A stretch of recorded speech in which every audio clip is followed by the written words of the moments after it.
இப்ப நீங்க வண்டி வேகமா ஓட்டிட்டு போயிட்டு இருக்கீங்க. சரிங்க. திடீர்னு ஸ்டேரிங் லாக் ஆயிடுச்சு. பிரேக் பிடிக்கல. ஹார்ன் அடிக்க மாட்டேங்குது. சரிங்க.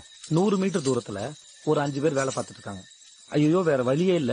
அந்த 5 பேர் மேல நீங்க வண்டி ஏத்திட்டு போறோம்னு பயப்படுறப்போ ஸ்டேரிங் கொஞ்சமா இடது பக்கம் திரும்புது. அந்த பக்கமா ஒரு பாதை போகுது. சரிங்க. சரி, அந்த பக்கமா போய் இந்த 5 பேரையும் காப்பாத்தலாம் நிம்மதி பெருமிச்சு விடுறப்போ அந்த பாதையில ஒரு ஆள் வேலை செஞ்சுட்டு இருக்கிறது கவனிக்கிறீங்க.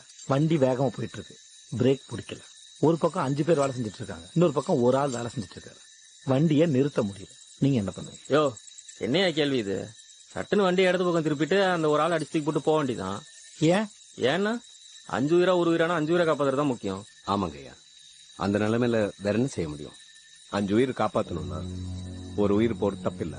அப்போ ஒரு வீடு நல்லா இருக்கணும்னா ஒரு ஆளை பலி கொடுக்கலாம், ஒரு தெரு நல்லா இருக்கணும்னா ஒரு வீட்டை பலி கொடுக்கலாம், ஒரு ஊர் நல்லா இருக்கணும்னா ஒரு தெருவை பலி கொடுக்கலாம், ஒரு நாடு நல்லா இருக்கணும்னா ஒரு ஊரையே பலி கொடுக்கலாம்.